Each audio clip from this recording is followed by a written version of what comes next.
Doctor சொல்றாங்க heart பேஷண்ட்டுங்க 3 லட்ச ரூபா செலவு பண்ணி பைபாஸ் பண்ணி ஆகும், இல்லையா ஒரு 3 மாசம் இல்லையா 4 மாசம் தான் குறைக்காதுன்னு சொன்னாங்க. என்ன செய்வீங்க? கூட்டை வித்து, காட்டை வித்து, மனையை வித்து, நகையை வித்து, எதுக்காக வேண்டி வயசை இன்னும் தள்ளி போடலான்னு. 40-50 ஆயிடுச்சு, 40 வயசு வாழ்ந்தாச்சு, நீ எதுக்கு போன போய் சேர்ந்த சபருக்கு விடா விடுறதுலையே கொண்டு போய் என்ன செய்யறாங்க? உடனே ஊட்டை வித்து, மனையை வித்து, காட்டை வித்தா எதாவது வித்து கொண்டு போய் ஆபரேஷன் பண்ணியாச்சு. வயசு நீளமாக மொத்த சொத்தை செலவு பண்ற. இப்ப மார்க்க சொல்லுது போச்சு தங்கச்சி வீட்டு இருக்கா பாரு, நீ ஆபரேஷன் பண்ண தேவையில்லை, இந்த ஹார்ட் அட்டாக்கே வந்திருக்காது, உனக்கு ஹார்ட் ஃபெயிலியரே வந்திருக்காது, கிட்னி ஃபெயிலியரே வந்திருக்காது, கிட்னி ஸ்டோனே வராது, லங்ஸ் ப்ராப்ளமே வராது, கண்ணீரும் கெட்டு போகாது, உனக்கு புற்றுநோய் வராது. எப்ப வராது? போச்சுட்டு அக்கா தங்கச்சி நீ போய் ஒட்டி வாழ சில் மண் கட்டாக்க உன்னை துண்டித்து வாழ்ந்தவரோடு போய் சேர்ந்து வாழ். வாஃபு அம்மன் வரமக்க உனக்கு துரோகம் செய்தவர்களை மன்னித்து விடு. வாசின் இலாமன் அசா இல்லை உனக்கு தீமை செய்யாத செய்த உன் அக்கா தங்கச்சி அண்ணன் தம்பி உன் சொந்த பந்தங்கள் நேரா அவங்களுக்கு போய் நல்லது செய்யுங்க. உனக்கு பத்திரிக்கை அவன் கொடுக்கல, கல்யாணம் நடத்திட்டானா என் பையன் தம்பி என் பையன் பத்திரிக்கை கொடுக்குறான் பாரு, சொல்லாத முதல் பத்திரிக்கை கொண்டு போய் கொடுவாங்க கையில். பார்க்க சொல்லுது முதல் பத்திரிக்கை கொடுத்த அவனை நீங்க எதுதான் கல்யாணம் முடிச்சு வைக்கணும், அவனே வெக்கப்பட்டு போயிடும், அவனுக்கே வெக்கம் வந்துடும். இது எதுக்காக வேண்டி செய்ய அவங்க எப்படியோ போகும், உன் வயசு நீளமானதான் இருக்கு. நீ ஆஸ்பத்திரியாவே இன்னைக்கு எங்க பார்த்தாலும் முஸ்லிம் குர்கா நிக்குது, எந்த ஆஸ்பத்திரி வாசல்ல பார்த்தாலும் முஸ்லிம் குர்கா நிக்குது, எந்த மெடிக்கல் வாசல்ல பார்த்தாலும் குர்கா நிக்குது, அப்போலோல போனா தொப்பியும் குர்கா நிக்குது, ஸ்டாலின்ல போனா தொப்பியும் குர்கா நிக்குது, பெரிய ஆஸ்பத்திரிக்கு போனா தொப்பியும் குர்கா நிக்குது. ஏன்? சொந்த பந்தங்களை வெட்டி வாழ்றது தான். மார்க்க சொல்லுது ஒட்டி வாழ், உன் வயசை நான் நீளமாக்குறேன். காசு பணத்துக்கு அலையில பறக்கரணி ஸ்டேட் பண்றாங்க உட்கார்ந்து இன்னைக்கு ஊர்வலம் போறோம் 3 பேசி இடம் ஒதுக்கீடு கொடு, பொம்பளையும் கூட்டு சுத்துறாங்க கலெக்டர் ஆபீஸுக்கு. ஆனா மகாநகர மார்க்க சொல்லுது அண்ணன் உன் கொண்டாட்டிய நீ கலெக்டர் ஆபீஸுக்கு கூட்டி போய் தேவையில்லை, தங்கச்சி வீட்டு கூட்டி போடா, நாத்தனா வீட்டு கூட்டி சண்டை போட்டு உட்கார்ந்து இருக்க பாரு. அந்த 3% கேட்கிற 100% ஆளா தராங்க, நீ என்ன 3% கேட்கிற வெக்க கட்டு போய் 3% கேட்கிற நீ. முஹம்மது ரசூல் ஸல்லல்லாஹு சொல்றாங்க, என்ன சொன்னாங்க? சொந்த பந்தங்களை ஒட்டி வாழ். இன்னைக்கு கல்யாண மஜ்லிஸ்ல போய் வேணா ஒரு மைக்ரோஃபோன் யாரும் தெரியாம வச்சுக்கோங்க, ஒரு 50 பொலிகை தேர்ந்தெடுத்து 50 பெண்கள் தேர்ந்தெடுத்து ஒரே குர்ஆன் ஆயத்து விளக்கம், ஒரே ஹதீஸ் விளக்கமா நேற்று கேட்ட பயான் அதுவா பேசிட்டு இருக்காங்க. இவன் ஆரம்பிச்சான்னா வரிசையா ஒரு பாடா சொல்லி முடிச்சிடறான். இவன் நேரம் ஓட்டியது எடுத்து விட்டு ஆயிஷா பத்தி, கடைசி விட்டு கத்தீஜா பத்தி இனிமேல் ஆரம்பிக்கும். இடைவேளைக்கு பின்பு சாயா குடிச்சிடலாம், கொஞ்சம் எரிமாள் ஆரம்பிச்சிடலான்னு சொல்லிட்டு சற்று விளம்பர இடைவேளைக்கு பின்பு கடைசி ஒரு கத்தீஜாவை பத்தி ஆரம்பம் முக்கியம்னு சொல்லிட்டு சாயா குடிச்சுக்கிறான், ரிலாக்ஸ் ஆகிறான். அவன் இருக்கிறாலே எப்படியா படம் தெரியுமா? உன்னான ஒரு கல்வி அங்கதான் ஆரம்பிச்சிருவாங்க. அதை முடிச்சுட்டு இன்னும் கொஞ்சம் பாக்கி இருக்கு, நாளைக்கு உங்க வீட்டுக்கு நான் வரேன், கல்யாணம் முடிச்சு எல்லாம் போயிட்டே இருக்காங்க அப்படின்னு வாசல் நின்று 2 வார்த்தை பேசிட்டு வந்து ஏறிடுறது. நல்ல செய்தியை பேசிக்கலாம் உட்காந்து. சரி, அதுதான் வீட்டுக்கு வந்து போன்ல தொடருது, புருஷன் சாப்பாடு ஆக்கடி நான் வந்துடுறீங்க ஒரு நிமிஷம். அப்புறம் அன்னைக்கு வீட்டுக்கு வந்தாவ ஜிலுக்கு முழுக்குன்னு காட்டாலும் அப்படி நகை போட்டுக்கலாம். இல்ல போன வச்சுட்டு அதுல 1.5 மணி நேரம் வெறும் விபத்து, பொய், பசாது, அடுத்த பத்தி கலவரது, வேற பேச்சே இல்லை. நைட்டு புருஷன்ட்ட வந்து படுத்தா நிம்மதி நிலவாத பேசுறாளா? அதுவும் இல்லை. படுத்து உட்கார்ந்தோம்னா உங்க நாத்தனாக்கா இருக்கிறாளே, உங்க தங்கச்சிக்கார இருக்கிறாளே, மனுஷியா அவ ஆரம்பிச்சது. அடுத்து அவன் புருஷனுடைய அம்மாவை பத்தி அவன் கழுவுறது. ஏன்? நரகத்துக்கு நீயும் போய் சேருங்க, நான் மட்டும் தனியா போனா இன்ட்ரெஸ்டா இருக்காது. பாத்தீங்களா? அதாவது நல்லா அறிவிங்க, தீபத்து பேசினா எவ்வளவு குற்றமோ, தீபத்து கேட்டாலும் அவ்வளவு குற்றம் தான். ஏன் நீ கேட்கறதுனால அவன் பேசுறா, அவ யாரை பத்தியாவது பேச ஆரம்பிச்சா மரியாதை நிப்பாட்டு, நல்ல செய்தி இருந்தா பேசு. தேவையில்லாத அர்த்தத்தை பத்தி பொய், பசாது, பொறம், கோல் இதெல்லாம் பேசுறது தயாரா இல்லவா? நல்ல செய்தி இருந்தா பேசுன்னு சொல்லு, நான் நல்ல செய்தி பேசுவாங்க அப்படின்னு அவ பார்க்க போயிடுவான். நீ அவரை பேசுறத வளர்ச்சி வச்சு கேட்கறதுனால, டபுள் ஸ்டார்ல சாயா வேற போட்டு கொடுத்து கேட்கறதுனால அவ பேசுறான். இது பேசுறது அர்த்தம் தெரியுமா? நரகத்துக்கு நான் மட்டும் போன இன்ட்ரெஸ்டா இருக்காது, அங்க போய் கொஞ்சம் பேச்சுவார்த்தைக்கு ஆள் வேணும்ல, நீயும் வந்துடுன்னு கூப்பிடுறாங்க. யாரை பத்தி? புருஷன் அம்மாவை பத்தி. இவங்க அப்படியே செஞ்சா அம்மா அப்படி செஞ்சு அப்படியா சொல்லு. அப்புறம் என்ன செஞ்சு? அப்புறம் நானும் இந்த மாதிரி பண்ணிச்சுங்க இப்படி தங்கச்சி பத்தி அப்படி நல்லா நண்பர்களே. இந்த பெண்கள் யார் வந்து தன் மாமியாவை பத்தி, நாத்தனாவை பத்தி, புருஷனுடைய அண்ணன், புருஷனுடைய அம்மாவை பத்தி புருஷன்ட்ட மூட்டி வருது, புருஷனுடைய அக்கா தங்கச்சிகளை பத்தி புருஷன்ட்ட மூட்டி வருது. இதனை விலை வந்து தெரியுங்களா? நல்லா கவனிங்க. صلوا على النبي اللهم صل على سيدنا محمد وعلى سيدنا محمد وبارك وسلم عليه اللهم صل على سيدنا محمد وعلى سيدنا محمد وبارك وسلم عليه. நல்லா கவனிங்க. இந்த ஹதீஸ் படிக்க உங்க வயசு நீளமாகுவதற்கும் வாழ்க்கையில் செல்வம் பெருகுவதற்கும் பெருமானார் ஸல்லல்லாஹு என்ன வழி சொன்னாங்க? ஒன்று தாய் தந்தை நல்லபடி நடந்துங்க, ஒன்று. ரெண்டாவது சொந்த பந்தங்கள்கிட்ட மனம் மகிழ்ச்சியாக வருத்தம் எல்லாம் நடந்துங்க சொன்னாங்களா இல்லையா? இப்ப இந்த பொம்பளை கல்யாணம் முடிச்சு மறுநாளே புருஷன்ட்ட போய் உன் அம்மா மூஞ்சியே சரியில்லை, உன் தங்கச்சி பொறாமப்படுது, உங்க அக்காவுக்கு என் இப்ப கண்டாவே பிடிக்கல அப்படின்னு 15 நாள்ல புருஷன்ட்ட இல்லாத பொருளை வெட்டி வச்சு யார் மூஞ்சி முடிக்க வச்சிருக்காங்க? இந்த புருஷன் அம்மாட்ட போறான். ஏமா 15 நாள் ஆச்சு அந்த காதலுக்கு மனசுல பொங்குது. அப்படி சொன்னியா மீனி? நான் சொன்னேன், அது எடுத்து வை. ஏன் சொன்னீங்க நீங்க? அவன் தங்கத்துல போறோம், தங்கத்துல வந்திருக்கிறான், நாமெல்லாம் அவன் சொல்லலாம் அப்படி எங்க அம்மா சண்டை போறான். அம்மா அந்த சண்டை, அக்கா தங்கச்சி சண்டை மூட்டி விட்டு ஒரே மாசம் வேற வீட்டுக்கு போயிடலாம். ஒரு சந்தோஷம், ஒரே நிம்மதி. இப்ப என்ன ஆச்சு?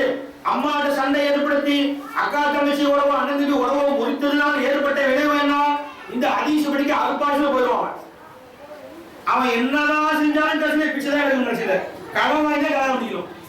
செல்வம் பெருகாது, வயசு வீழாது.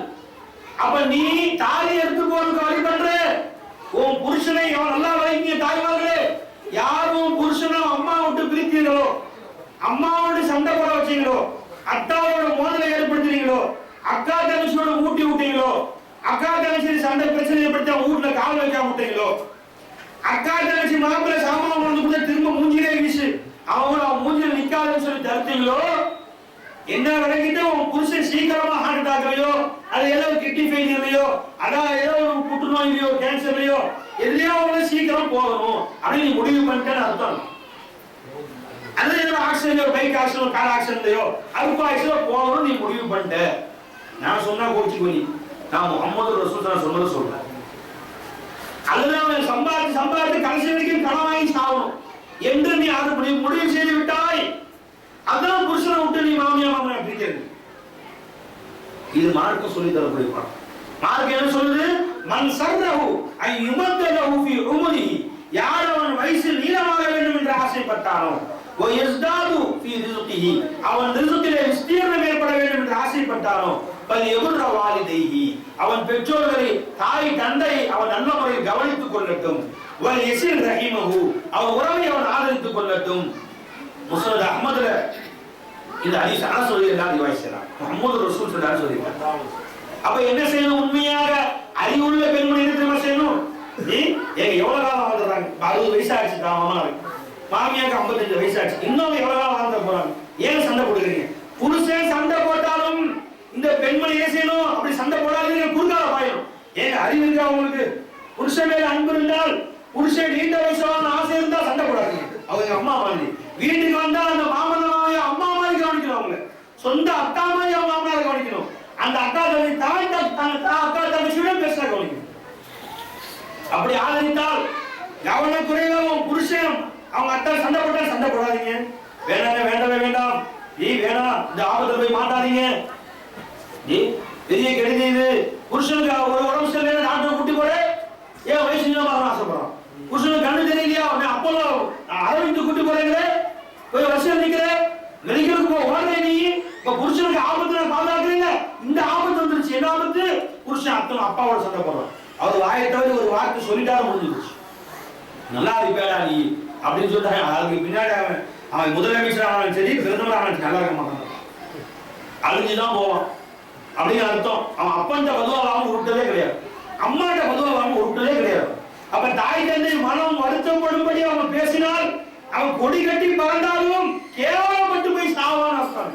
அதுக்கு நீ வழி கொள்ற தாய்மார்களே, இதை உங்க குழந்தைகளுக்கு சின்ன வயசுலயே போதிச்சு கட்டி கொடுக்குற பொண்ணுட்டு சொல்லி அனுப்பணும். நீ அம்மா உன் வயசு நீளமாகணும்னா உங்க அம்மா தாமா, உங்க வாப்பா அம்மா உங்க புருஷன் வயசு நீளமா இருக்கணும். நீ தாலி எடுத்து போக கூடாது, முண்டச்சியா வீட்டுக்கு திரும்ப வரக்கூடாதுன்னு சொன்னா, நீ விளைவை கோலம் போல போடக்கூடாதுன்னு சொன்னா, உன் புருஷன் அவங்க அம்மா அத்தாட்ட ஒண்ணு நடக்கும். அதுக்கு வழி பண்ணிக்கும், ஊட்டி விடுற வேலை வச்சுக்காங்க. ஏதோ அவன் சொன்னா, உங்க அவன் சொன்னா கல்யாணம் முடிச்சா 2 மாசம் 3 மாசம் ஆச்சு, அம்மா நான் நாத்தனா இப்படிலாம் சொல்றான், மரியாதையா உஷாரா இருக்கும். என்றவன் சொல்ற வேலை வச்சுக்கணும். அன்பு காட்டு, பாசம் காட்டு, பாசமா நடந்துக்கோ. அவங்கள பத்தி மூட்டை வேலை வச்சுக்காத. நான் மாமியார் சரியில்லை திட்டான், நீ வீட்டு அம்மா திட்டு இல்லையா? உடனே அம்மா திட்டாம வளர்த்தாங்களா? நண்பர்களே, எதுக்காக சொல்றேன்? இதெல்லாம் அந்த சின்ன வயசுலயே அவங்களுக்கு போதித்திருந்தால், திருமணம் ஆகக்கூடிய பெண்களுக்கு சொல்லிக் கொடுத்திருந்தால், அவங்க போய் அவங்க எப்படி வாழ்க்கையை எப்படி நடக்க வேண்டும் முறையை சொல்லிக் கொடுத்திருந்தா அப்படி வாழ்வார்கள் அவர்கள். அந்த வாழ்க்கை சந்தோஷமான வாழ்க்கையா? அப்படி இல்லாத நண்பர்களே, அந்த வாழ்க்கை கல்வியை அவருக்கு சொல்லிக் கொடுக்காத என்ன கதி ஏற்பட்டு போகுது? எத்தனை குடும்பங்கள் சண்டை, எத்தனை குடும்பங்கள் தலாக்கிற போய் முடியுது, எத்தனை குடும்பங்கள் புருஷன் கூட்டு முன்னாடி வரதில்லை, கொண்டாடி போட்டு புருஷன் வரதில்லை, எத்தனை குடும்பங்கள் சீரழிஞ்சு போய் நிற்குது. நம்ம சொந்த பந்தங்களே நீங்க பாருங்க. நம்ம மதரசால இருக்கிறதுனால ஆயிரக்கணக்கான ஃபத்வாக்கள் அங்க வரக்கூடிய நேரத்தை பார்க்கும்போது தெரியும் நமக்கு எத்தனை ஃபத்வாக்கள் என்னென்ன நிலையில வந்து நிக்குது. நம்ம யோசிப்பா அல்லாஹ் நம்ம அனைவரையும் பாதுகாக்கணும். அவர் ஹதீஸ் அவர் அஃபு அன் நிசாஇன் நாஸ், பெருமானார் சொன்னாங்க. வாழ்க்கை கல்வி சொல்றேன், பெருமானார் சொல்லி கொடுத்த வாழ்க்கை கல்வி என்ன? அஃபு அன் நிசாஇன் நாஸ். ஆண்களை பார்த்து பெருமானார் சொல்றாங்க, மற்ற உலக மக்களுடைய பெண்களை விட்டு உங்கள் கண்களை நீங்கள் பாதுகாத்துக் கொள்ளுங்கள், உங்களை பேணிக் கொள்ளுங்கள், அவர்களை நிச்சயோடு பார்க்காதீர்கள். அப்படி இருந்தால் தஅஃபு நிசாஉக்கும், உங்கள் பெண்மணிகள் பத்தினித்தனமாக இருப்பார். நீ அடுத்த நிகழ்ச்சி பார்க்காத, நீ அடுத்தவன் கொண்டாடி பார்க்காத, நீ அடுத்தவன் பிள்ளைய பார்க்காத, அடுத்தவனுடைய பெண்மணிகளை பார்த்தால் உன் பெண்மணிகளை அல்லாஹ் பாதுகாப்பான். என்னமா தத்துவ பெருமானார் சொல்லிட்டாங்க. ஒரு பையனை கூப்பிட்டு சொல்லிப்பாரு, கல்யாணம் முடிச்சு ஆம்பளை சொல்லிப்பாரு, உன் முன்னாடி ரொம்ப அழகா இருக்கா, அவ உதடுல சிவப்பா அழகா இருக்கா, கண்ணு நல்லா இருக்கா சொல்லிப்பாரு. என்ன செய்வாங்க? ரோஷக்காரோட எதற்கு மண்டையில கூட சாவச்சுப்போம். மாநகர வேலை எம்மண்டு. அப்ப நீ உன் கொண்டாட்டி அடுத்தவன் வர்ணிப்பதை எப்ப பிரியப்படவில்லையோ, நீ ரெண்டு பேருக்கு அடுத்த மாட்டிட்டு வர்ணிக்கிற நீ அவனுக்கு அப்படித்தானே இருக்காது. அப்போ நீ பெருமானார் சொன்னார்கள், நீ மற்ற பெண்மணிகள் விஷயத்துல உன்னை பாதுகாத்துக் கொண்டால் உன் குடும்ப பெண்கள் விஷயத்துல அந்த பாதுகாப்பான் சொன்னாங்க. என்ன எளிமையா சொல்லி கொடுத்தாங்க சொல்லலாம். ஒருத்தர் வந்தா பெருமானார் யார் சொல்றா, இஸ்லாம் ஆகிறேன், ஆனா என் பழக்கத்துல விபச்சாரம் பண்றது என் பழக்கமா இருக்கு, அதை விட முடியாது. சரி கைமா சொல்லு, முஸ்லீம் ஆயிட்டார். பெருமானார் சொல்றாங்க, ஒன்னும் சொல்றாரு, சரிப்பா நான் ஒரு கேள்வி வைக்கிறேன் சொல்லு, என்ன சொல்ல? பெருமானார் சொன்னாங்க, உன்னுடைய தாயிடத்திலே ஒரு தவறாக நடப்பதை பார்த்தால் என்ன செய்வாய்? கேட்ட உடனே அவர் பொருள் கை வரலாம், வாழ கை வைக்கிறார், எல்லாரும் வாழ வச்சிருப்பாங்க. பெருமானார் சொன்னாங்க, இவ்வளவு கோபப்படுது, கோபம், உன் மனைவியிடத்தில் ஒருவன் தவறாக நடப்பதை பார்த்தால் என்ன செய்வாய்? ரெண்டு துண்டா வெட்டிடுவேன். யார் சொல்லலாம்? உன் தங்கை இடத்துல யாரும் தவறாக நடப்பதை பார்த்து என்ன செய்வேன்? நான் பார்க்க என்ன செய்வேன்னு தெரியல, புதிக்கிறார். பெருமானார் சொன்னாங்க, நீ யாருக்கு தவறு செய்யணும்னு நினைக்கிறியோ அவங்க யாருக்கு தாயாகவோ, யாருக்கு மகளாகவோ, அல்லது யாருக்கோ தங்கையாகவோ, யாருக்காவது மனைவியாக தான் இருப்பாங்க. அவங்க இப்படிதான் இருக்கும். அவர் உடனே தவறாது. யாரும் சொல்ல இனி நான் செய்ய மாட்டேன், இனி இந்த பாவத்தை தவிர்த்துக்க, என்ன அற்புதமா சொல்லி கொடுத்தாங்க. இதுக்கு பேர் தான் வாழ்க்கை கல்விகள். அவங்க ஒட்டுமொத்த வாழ்க்கைக்கு தேவையான கல்வியை நம்முடைய மார்க்கம் சொல்லித்தருது. நண்பர்கள், இஸ்லாம் சொல்லி தருகிறது. இந்த கல்வியை விட்டு நண்பர்களே அவர்களுக்கு உலக கல்வியை போதித்தால் கரப்பாம்பூச்சியை பலம் வந்து இமயமலையை அளந்து என்ன அவங்க பிரயோஜனம் கேட்க போகுது பாருங்க. இன்னொரு ஹதீஸை பெருமானார் சொல்லி தராங்க ஸல்லல்லாஹு அலைஹி வஸல்லம். இது சஹீஹ் இப்னு ஹப்பான் ஹதீஸ் கிதாபுல இப்னு அப்பாஸ் ரலியல்லாஹு ரிவாயத் செய்றாங்க. பெருமானார் சொன்னாங்க, அல் பரக்கத்து ம அகாபிரிக்கும், உங்களுடைய பெரியவர்களோடு நீங்கள் சேர்ந்து இருப்பதிலே அல்லாஹ் தஆலா பரக்கத்தை வைத்திருக்கிறார் என்று பெருமானார் சொன்னாங்க. என்ன சொன்னாங்க? இப்போ என்ன, கல்யாணம் முடிச்சு வந்த உடனே தனி குடித்தனம் தனியா. அந்த காலத்துல எப்படிங்க, ஒரே குடும்பத்துல ரெண்டு நடிமார் இருப்பாங்க, ரெண்டு ராஜிமார் இருப்பாங்க, ரெண்டு பாட்டியா இருப்பாங்க, எல்லா சேர்ந்து ஊடே கல்யாணம் சொன்னா ஒரு கல்யாண காட்சினா ஒரு வாரத்துக்கு முன்னாடி கலகாட்டியில் ஊடே எவ்வளவு பெரிய பரக்கத்தா சந்தோஷமா இருந்தாங்க. என்ன நிம்மதியா வாழ்ந்தார்கள். எதுவும் செல்வத்தில் குறைவு ஏற்படுச்சா அவங்களுக்கு? அவ்வளவு பேர் சேர்ந்து வாழ்ந்து ஒவ்வொரு கிழமையும் காதுல போட்டு நகை போட்டா ஊடு கட்டி வச்சிருப்பாங்க. அப்படியே இந்த மாதிரி பொட்டு இந்த மாதிரி திருத்தரும் நிறைய கிடையாதுங்க. ஒவ்வொருத்தையும் எப்படி இருக்கும், அந்த காதுல அந்த டிசைன் அவங்களுக்கு அந்த காலத்துல இந்த டிசைனா தெரியல, இப்படி காதுல மாட்டி ஒரு ஊடு மாதிரி தொங்குது பெருசு, அதை இழுத்து இழுத்து இழுத்து இழுத்து இழுத்து காலே கீழே வரைக்கும் வந்துடும். அவ்வளவு பறக்கத்தான் பெண்கள் நிறைய வச்சிருந்தாங்க. ஏன் சேர்ந்து இருந்தது பறக்கத்தை. எப்படி தனித்தனியா பிரிஞ்சியோ, எப்ப குடும்பத்தை குடிச்சவராக பிரிஞ்சார்களோ பறக்கத்தால எடுத்துட்டான்னு நான் சொல்லுவேன். இப்ப காலுக்கு தூண் போட்டு அது கவரிங்க, நீ அது என் காலத்துல தூண் அது கவரிங்க. ஏன் இந்த கதியில ஆச்சு? அந்த பறக்கத்தால ஏன் எடுத்தா? நீ பிரிந்து போனதுனால, பெரியவர்களை மதிக்காதனால ஏற்பட்ட கதின்னு நான் சொல்லுவேன். என்ன சொன்னாங்க ஸல்லல்லாஹு அலைஹி வஸல்லம்? அல் பரக்கத்து மா அகாபிரிக்கும், உங்கள் பெரியோர்களோடு சேர்ந்து இருப்பதில்தான் பரக்கத்து இருக்கிறது, உங்க வாழ்க்கையில செழிப்பு இருக்கிறது, சந்தோஷம் இருக்கிறது என்றால் பெருமானார் ஸல்லல்லாஹு அலைஹி வஸல்லம். இது வாழ்க்கை கல்வி என்பது. இது ஹதீஸ் ஞாபகம் வச்சுங்க. இது திருமதி ஷரீஃப்ல அனஸ் ரலியல்லாஹு அன்ஹு வஸல்லம், மா அக்ரம ஷாபுன், எந்த ஒரு வாலிபனும் முதியவர்களை கண்ணியப்படுத்தினால், ஷைஹன் ஒரு வயது முதிர்ந்தவரை கண்ணியப்படுத்தினால், லிசின்னிஹி அவர் வயதை கவனித்து அவர் கண்ணியம் கொடுத்தால், இல்லா கையல்லாஹு லஹு, அல்லாஹ் அவருக்கு சாட்டுவான், மை யுக்ரிமுஹு இந்த சின்னிஹி, இவர் வயோதிகம் அடைந்த நேரத்திலே இவரை கண்ணியப்படுத்துவதற்காக வேண்டி அல்லாஹ் 4 பேரை சாட்டுவான் சொன்னாங்க. என்ன அற்புதமா சொன்னாங்க சொல்லலாம். நீ எப்படி நடந்து கொள்கின்றாயோ பெரியோர்களிடத்திலே, நீ வயது முதிர்ந்த காலத்திலே உன்னிடத்திலே அவர் நடந்து கொள்ளக்கூடிய நன்மையாகவே அல்லாஹ் உனக்கு சாட்டி வைப்பான். நண்பர்களே, இது அனஸ் ரலியல்லாஹு செய்றாங்க. திருமதி ஷரீஃப் ஹதீஸ். எது சொல்ல வரேன்? இந்த ஹதீஸ்களை, இந்த மார்க்க உபதேசங்களை உங்களுடைய பிள்ளைகளுக்கு சொல்லிக் கொடுத்திருந்தால், அந்த பெண் பிள்ளை வீட்டுல போய் மாமனார் மாமியார கணவன் உனக்கு வேணும், அந்த கணவனை பெற்றெடுத்து ஆளாக்கி ஆம்பளையாக்கி படிக்க வச்சு சம்பாதிக்கிற திறமையை கொடுத்து மனுஷனாக அம்மா அத்தா உனக்கு வேணும். என்ன கதியில போயிட்டு பாருங்க. அந்த மாமனார் மாமியார நீ அம்மா அத்தான்னு பார்க்க வேணும், வயதில் முதிர்ந்தவர் என்பதற்காக நீ சேவை செய்திருந்தால், அவரை கண்ணியப்படுத்தியிருந்தா, நீ வயசாகக்கூடிய காலத்துல அல்லாஹ் உன்ன குடும்பத்தால் உனக்கு சேவை செய்யற மாதிரி அல்லாஹ் ஆக்குவான். அப்படியே உதாசீனப்படுத்தினால், அவரை கேவலப்படுத்தினால், எடுத்தெறிந்து பேசினால், சண்டைக்கு இருந்தாலும் கூட அது முகத்தை முடிச்சுட்டு ஊட்ட விட்டு வெளியே போனா உன் கதி அதே கைதான். இதுல இன்னொரு நற்செய்தியும் பெருமானார் சொல்றாங்க பாருங்க. ஒரு 80 வயது கிழவர், ஒரு முதியவர், ஒரு வயோதிகர், அவரை கண்ணியப்படுத்துங்க, அவர் உதவி செஞ்சது. நீ வயசான காலத்துல அல்லாஹ் உதவி செய்வான்னு சொன்னாலே பெருமானார், அது ஒரு ரகசியம் உள்ள ஒன்று இருக்கு. என்ன? உனக்கும் அல்லாஹ் 80 வயசு கொடுப்பான் அர்த்தம் பாருங்க. உன் வயசை அல்லாஹ் நீளமாக்கி வைப்பான், உனக்கும் அல்லாஹ் நீண்ட வயசை கொடுப்பான். நீண்ட வயசை கொடுத்து அல்லாஹ் உன்னுடைய அந்த வயது முதிர்ந்த நேரத்திலே கண்ணியப்படுத்தக்கூடியவனாக அல்லாஹ் ஆட்களை ஏற்படுத்துவான். இது மார்க்கம் சொல்லி தரக்கூடிய வாழ்க்கை கல்வி. நண்பர்களே, இன்னொரு ஹதீஸ் பெருமானார் ஸல்லல்லாஹு அலைஹி வஸல்லம், இது ஹாக்கிம்ல ரிவாயத் செய்யப்படுது. இந்த அபீ ஹுரைரா ரிவாயத் செய்றாங்க. பர்ரு ஆபாக்கும், உங்களுடைய பெற்றோர்களிடத்தில் நல்ல முறையில் நடந்து கொள்ளுங்கள்.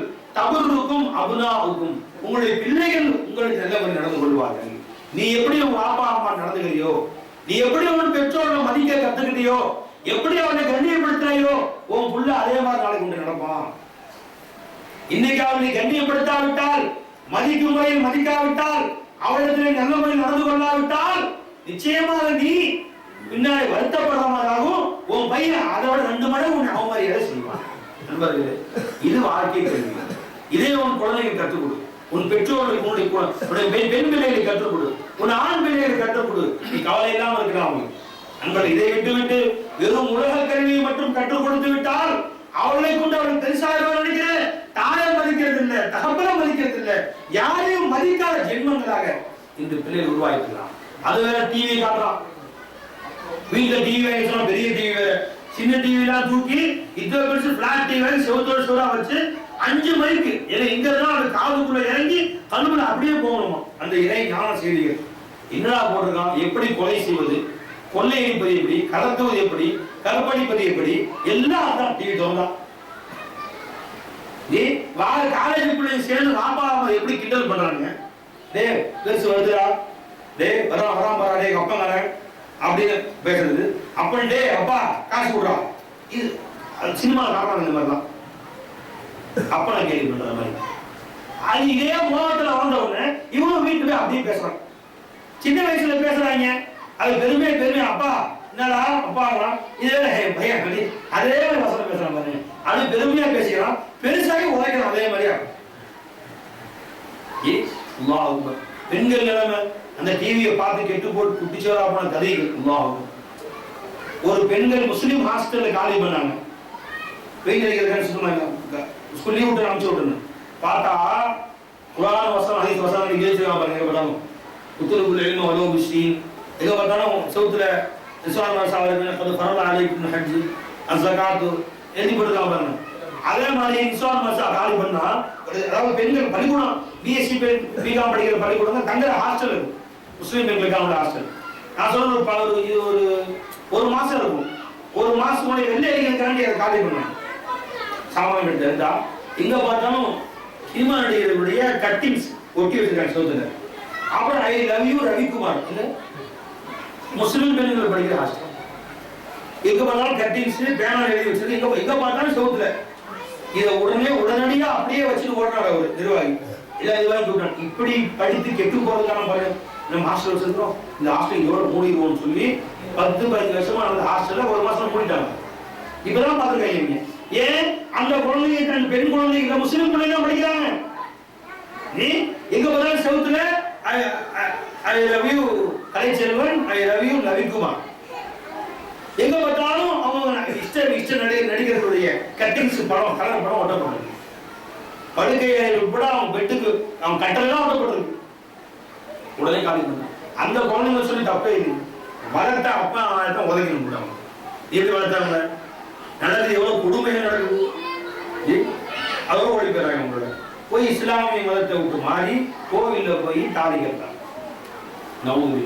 எவ்வளவு நடக்குது. இது நடந்த பின்பும் கூட நாம் இஸ்லாமிய சமுதாயம் இன்னும் புத்துணர்வு பெறவில்லை என்றால், இன்னும் அந்த பள்ளிக்கூட வாழ்க்கை, அந்த காலேஜ் வாழ்க்கை, பாலியலான பெண்ணை தெருவுக்கு அனுப்ப ஆரம்பித்தால் நண்பர்களே, இதை விட கேவலம் வேற ஒன்று கிடையாது. அதுதான் சொல்ல வருகிறான் உங்களுக்கு. அந்த பிள்ளைகளுக்கு வாழ்க்கை கல்வியை கற்றுக் கொடுங்க, தொழில் கல்வியை கற்றுக் கொடுங்க. அது தேவையில்லாதவர்கள், வாழ்க்கை கல்வி தேவையான. வாழ்க்கை அர்த்தம் என்னங்க? அதான் சொல்லிட்டு விட, எப்படி பெற்றோர்களை மதிப்பது, எப்படி அண்டை அயலார்களை மதிப்பது. பக்கத்துல ஒரே சண்டை, எதுக்கா ஒரே சண்டை, சண்டையிலே சண்டை.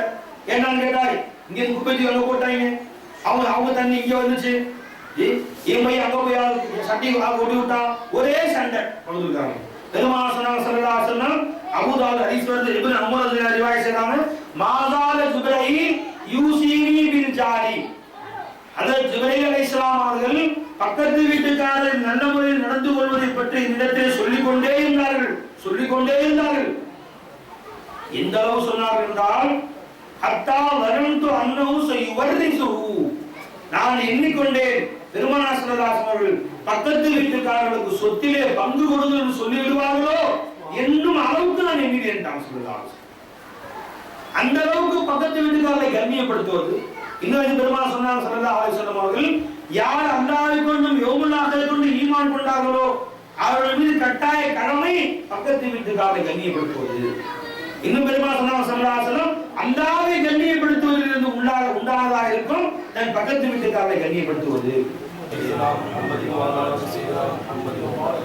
அல்லாஹ் குர்ஆன்ல சொல்றாங்க, வஅபுதுல்லாஹ், நீங்க அல்லாஹ்வை வணங்குங்கள், வலா துஷ்ரிகு பிஹி ஷையா, அல்லாஹ்வோடு யாரையும் இணை வைக்காதீர்கள், வபில் வாலிதைனி இஹ்சானா, பெற்றோர்கள் நல்ல முறையில் நடந்து கொள்ளுங்கள், வபிதில் குர்பா, நெருங்கிய உறவினர்கள் நல்ல முறையில் நடந்து கொள்ளுங்கள், வல் யதாமா, அனாதைகள் எடுத்து நல்ல முறையில் நடந்து கொள்ளுங்கள், வல் மசாகீன், ஏழைகள் மிஸ்கீன் வந்தா அவங்களோட நல்ல முறையில் நடந்து கொள்ளுங்கள், வல் ஜாரி தில் குர்பா, உங்கள் அருகில் உண்டான பக்கத்து வீட்டுக்காரர்கள் உங்கள் உறவினர்களாக இருப்பார்கள், உறவும் இருக்கிறது, பக்கத்து வீட்டிலும் பக்கத்து தெருவில் ஒரு ஒட்டி வாழக்கூடியவர்களான அவங்க நல்ல முறையில் நடந்து கொள்ளுங்கள், வல் ஜாரி ஜுனூப், உங்கள் உறவினர்களாக இருக்க மாட்டார்கள், யாரோ அவங்க யாருக்கு பிறந்தவங்களோ ஆனால் உங்க பக்கத்து வீட்டில் இருக்கிறாங்க, அவங்கள்ட்ட நல்ல முறையில் நடந்து கொள்ளுங்கள். இவன் சொல்றாங்க நல்லா போவாங்க. இது மார்க்கம் நமக்கு சொல்லித் தரக்கூடிய, சமுதாயத்தை உயர்த்தக்கூடிய, சமுதாயத்தை மகிழ்ச்சியாக வைக்கக்கூடிய கல்வி. மார்க்கம் சொல்லுது, உங்கள் பக்கத்து வீட்டுக்கார உறவினராக இருந்தா ரொம்ப கவனியவங்க. எந்த அளவுக்கு கவனிக்கணும்? உன் வீட்டுல ஒரு சாமான் வச்ச ஒரு ஆனந்தாச்சுன்னா அதுல ஒரு டம்ளர் தண்ணி எக்ஸ்ட்ரா ஊத்து. பெருமாள் சொல்றாங்க, நீ மேல் வச்சமா கறியை போடாத, மேலும் மசாலா மல்லி தனியா போடாத, ஒரு சட்டி வைக்கிற ஒரு டம்ளர் தண்ணியை மேல் நிச்சயமா ஊத்தி சாணம் ஆன பின்னாடி அந்த ஆணத்திலிருந்து ஒரு டம்ளர் எடுத்துக்கொண்டு பக்கத்து அவனை கண்ணியப்படுத்து. நீ அவன் ஒரு சாமான் வாங்கிட்டு வந்து அவன் கண்ணில் பட்டா அவன் கொடுக்காம திங்காத. ரகசியமா கொண்டு வேற பிரச்சனை. நீ வாங்கிட்டு வரக்கூடிய சாமான்கள் கொண்டு வந்து கண்ணில் பட்டு விட்டால் அவன் கொடுக்காம திங்காத. மார்க்க சொல்லி தர ஒரு ஜாரி ஜுனூப், உன் சொந்தமே அல்லாத பக்கத்து வீட்டுக்காரங்க, அவர் முஸ்லிம் அல்லாத நண்பர்களாக இருந்தாலும் சரிதான், அவருடைய அன்பா நடந்து கொள், அவருடைய பாசமா நடந்து கொள். இன்னும் சொல்லுது வஸ்ஸாஹிபு பில் ஜன்ப், உன் அருகிலே உட்கார்ந்தவருக்கும் நல்லது செய்யிட்டாங்க. பக்கத்து வீட்டுக்காரங்க வீடு கட்டி வச்சுக்கிற உன் பக்கத்துல வீடு கட்டிருக்காரு அவர், இது வருஷமெல்லாம் கூட இருக்கிறவர். வஸ்ஸாஹிபு பில் ஜன்ப்னா யாருன்னா சில நிமிடங்கள் உன் பக்கத்துல உட்கார்ந்துருக்காரு, அவர்கிட்ட நல்ல மாதிரி நடந்துக்கோ. அல்லாஹ் அக்பர். இப்ப நீ உட்கார்ந்துக்கிறேன், பெரியவங்க காலி சட்டை பக்கம் உட்கார்ந்துருக்காங்க, இந்த பக்கம் காலி சட்டை பக்கம் உட்கார்ந்துருக்காங்க, இவங்க சில நிமிஷம் பயணம் முடியவே கூட இருப்பாங்க. அல்லாஹ் ரெண்டு பேரும் வயசு நீளமா இருக்கு. இவர்களுக்கு ஆற்ற வேண்டிய கடமை இருக்குது. குர்ஆன் சொல்லுது நமக்கு என்ன சொல்லுங்க, நீ பாருங்க சாணிக்கு உட்கார்ந்து இடிக்க கூடாது, அவங்க இந்த இவங்க சாணி இடிக்க கூடாது, நீ அவங்களுக்கு மரியாதை குறைவா நடந்து கொள்ள கூடாது. அவங்க வந்தா ரெண்டு பேரும் எந்திரிச்சு கண்ணியப்படுத்த அந்த பாக்கியம் என்ன எனக்கு கொடுத்தான். அவங்க வயசுக்கு மரியாதை கொடுக்கணும். அவங்க நீ படித்த இல்முக்கு மரியாதை கொடுத்து உட்காந்துருக்காங்க, அவங்க கேட்கறாங்க. அவங்க இப்ப அவங்களோட வயசுக்கு மரியாதை கொடுத்தா வேண்டியிருக்கு, அவங்க அந்தஸ்துக்கு மரியாதை கொடுக்க வேண்டியிருக்கு. நம்ம மரியாதை கொடுத்து கண்ணியமாக நடந்துக்கணும். எந்திரிக்கும் காலை இடிக்கிறது, எந்திரிச்சு போகும்போது நம்ம காலை இடிச்சுட்டு போறது, உடம்பு இடிச்சுட்டு போறது, இவ்வாறு செய்யக்கூடாது.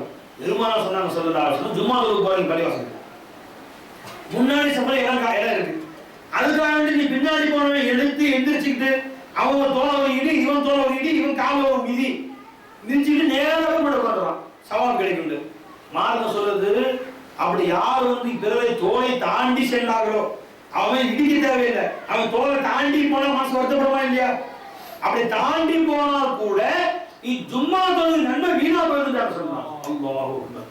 நீ கஷ்டப்பட்டு ஜும்மா தொழுது அவன் போகும்போது இடி வச்சுட்டு போனதுனால ஜும்மா தொழுகையின் நன்மை வீணா போச்சு. என்ன மார்க்கம் சொல்லுங்க, இவன் என்ன பண்றான், யாரையும் மதிக்கிறது இல்லை. இவன் நேரம் முன்ன சபையில் நின்று இமாமுக்கு நேரம் நின்று அல்லாவுடைய அருளாவுடைய நேரம் வாங்கணும். பள்ளிவாசல போறான், செருப்பால ஒரு மூலையே ஒரு செருப்பு கடைசி எங்க விடணும் ஒரு இவன் போய் சதக்கு சதக்கு சாணி மீஞ்சிட்டு போய் சேட்டை மீச்சிட்டு போய் அவன் புது செருப்பெல்லாம் மேல மீஞ்சிக்கிட்டு போய் செருப்பை மேல விட்டுட்டு முன்னாடி அல்லாஹ் அக்பர்.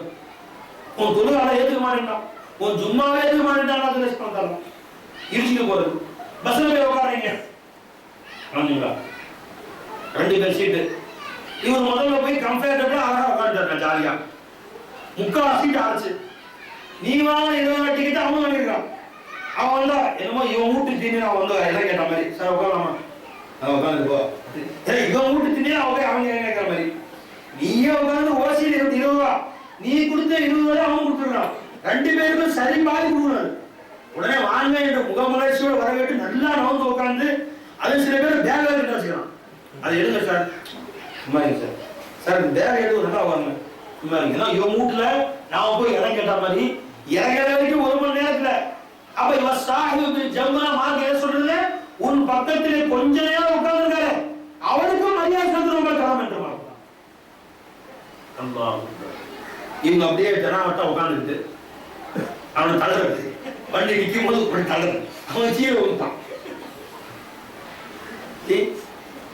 அதோ கொடுத்துறான், சாமி இன்சிருக்கிறான். ஐயோ அப்பா நீ என்னைய குறை சொல்லாது, ஏன்னா அவங்க உடம்பு பேசா நான் 2 பேசிட்டு பார்த்தா உட்காரவே மாட்டாங்க, ஏன்னா உடம்பு பேசா முடிச்சுட்டு அப்பயும் யாரும் வந்தாங்கன்னா கூட நான் சொல்றது நான் எவ்வளவு முடிஞ்சா உடம்பு துருக்கிக்கிறது தான். அதுவே மேக்சிமம் பஸ்ல போய் தவிர்க்கிற மாதிரி எல்லாம் ஆகிட்டான். அல்லாஹ்வுடைய பெரிய கருணை ஜி. அதனால பஸ் சாஹிப் ஜமாஅத் இப்ப உட்காந்துருக்கீங்க, மக்கள் கீழே உட்காந்துருக்கீங்க, இவர்கள் உங்க கிட்ட ஒருத்தர் உட்கார்றாரு, அவருக்குரிய கடமை இருக்கு. என்ன, அவர் உட்கார்ந்துருக்க வரைக்கும் வந்து உட்கார்றா உட்கார் சந்தோஷம். அவர் பார்க்கும்போது ஒரு புன்னகை, பார்க்கும்போது முறைச்சு திரும்ப முறைக்க கூடாது. ஒரு முஸ்லிமை பார்த்து சலாம் சொல்லும்போது பெருமாள் சொன்னாங்க, இந்த 2 பேர்ல யாரு புன்னகையோடு சலாம் சொல்றாங்களோ அவருக்கு முக்காவாசனமா என்ன கொடுத்துறாங்க. சலாம் சொல்லு தனி நன்மை வச்சுக்கிறான்.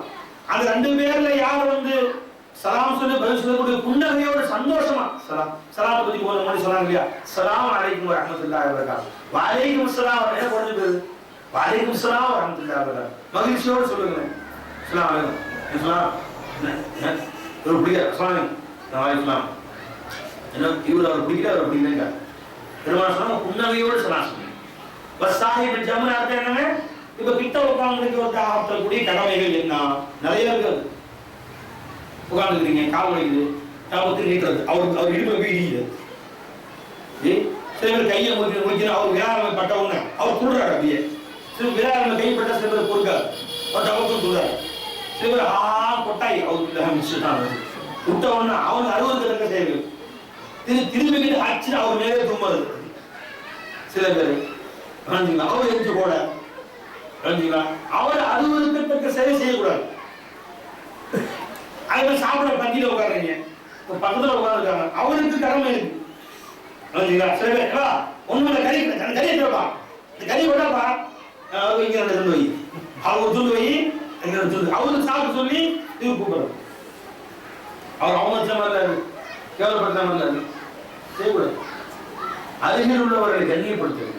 ஒரு கல்யாணத்துக்கு போயிருங்க, அவர் என்ன பண்ணாரு, எல்லாருக்கும் கறி கொண்டு வச்சா தட்டு கொண்டு வச்சாங்க. நான் அதற்கு அவர் பிரியமான ஸ்பெஷலா கொண்டாடுறாங்க நினைக்கிறார். எடுத்து போனது நீங்க மட்டும் கொண்டாட வச்சா இவங்க மனசு வருத்தப்படுவாங்க. அப்படி நீ ஒருத்தர் ஸ்பெஷலா கவனிக்கணும். என்ன செய்யணும், அவர் தனியா மூட்டை கூட்டி வச்சு சோழ விடலாம். எப்ப பண்டிகையில உட்காந்துட்டாங்களோ ஒருத்தருக்கு மட்டும் ஸ்பெஷலா எடுத்துட்டு எக்ஸ்ட்ரா கறி வச்சா அந்த பக்கத்தில் உள்ளவங்க பார்வை பார்த்தா இல்லையா டைம் பண்ண தான் செய்யும். நாமெல்லாம் ஒதுக்கப்பட்டவங்க, தாழ்த்தப்பட்டவங்க, எஸ்டி ஜாதி, இவங்களாம் ஒஸ்தி ஜாதி பிறந்தவங்க. நினைப்பா மனசை வருத்தம் வர செய்யும். செய்யாதே மார்க்க சொல்லு. அருகில் உள்ளவர்களை கண்ணியப்படுத்தணும், அவங்க மரியாதை அஜரத்தை கண்ணியப்படுத்தணும். அது உங்களுடைய மாப்பிள்ளை கண்ணியப்படுத்தணும், மாப்பிள்ளையுடைய அத்தா கண்ணியப்படுத்தணும். தனியா ஒன்று வச்சுக்கோ, ஒன்று ரூம்ல வச்சு தனியா தசரை கூட சாப்பாடு வை. எல்லாரும் முன்னாடி எப்ப உட்காந்துட்டாங்களோ அவங்களுக்கு ஸ்பெஷலா கொண்டு வைக்காதே, ஸ்பெஷலா கவனிக்காதே, அது தப்புன்னு மார்க்க சொல்லு. அருகில் உள்ளவர்களை கண்ணியப்படுத்து, மரியாதை கொடு. சரிங்களா? இது மார்க்க நம்ம சொல்லி தரக்கூடிய வாழ்க்கை கல்வி. இது ஒவ்வொரு குழந்தைகளும் சொல்லிக் கொடுக்க வேண்டிய அவசியம். இது ஒவ்வொருத்தருக்கும் சொல்லி தர வேண்டியது. பாதையில் நடந்து போகும்போது பெருமாள் சொல்லுகிறார்கள், ஆடு ஒழுக்கணும்னு சொல்றாங்க பெருமாள். பாதையில் நடந்து போகும்போது ஒழுக்கம் என்ன, அங்க ஏதாவது பொருள் கீழே கிடந்துச்சு எடுத்து சுத்தம் பண்ணணும். வாழைப்பழம் கிடந்துச்சு, வாழைப்பழம் தோல் கிடந்துச்சு எடுத்து ஓரத்தில் போடணும். முள்ளு கிடந்துச்சு எடுத்து ஓரத்தில் போடணும். இது அது மரியாதை. யாராவது அழிவே சுமை தாங்க முடியாத போறாங்க, உதவி செய்யணும். அவங்களுக்கு யாராவது கீழே வந்துட்டாங்க, உதவி செய்யணும். யாராவது உதவிக்கு அழைத்தார்கள், உதவி செய்ய வேண்டும். யாராவது சலாம் சொன்னார்கள், பதில் சொல்ல வேண்டும். இது பாதை நடந்து செல்கிற ஒழுக்கங்கள். அடிபட்டு கிடக்கலாம், உடனே ஓடணும். நீ கேஸ் கோர்ட்டு அதை அப்புறமா இருக்காங்க. உயிர் காப்பாற்றணும். நீ முழுத யாரும் தூக்க எதிர்பார்க்க, நீ கீழே கொடுத்த இன்னொருத்தர் தூக்க வேண்டும் எதிர்பார்ப்பியா இல்லையா, நீ உதவிக்கு வரணும் எதிர்பார்ப்பியா இல்லையா, அதே மாதிரி உடனே ஓடு. நீ உதவிக்கு போய் நில்லு. அதான் முஸ்லீமுடைய அர்த்தம். ஒரு முஸ்லீமுடைய வாழ்க்கை முறையில் கஷ்டப்பட்டவங்க யாரா இருக்கட்டும், அவங்க எந்த ஜாதியா இருக்கட்டும், எந்த மதமா இருக்கட்டும், ஓடி போய் உதவி செய்ய. அவங்க என்ன அவங்களுக்கு மறு உதவி செய்ய முடியுமோ செய்யுது. இது முஸ்லீம் கற்றுத் தரக்கூடிய உதவி. பெருமாள் சொன்னாங்க சார், பெருமாள் அல்லாஹ்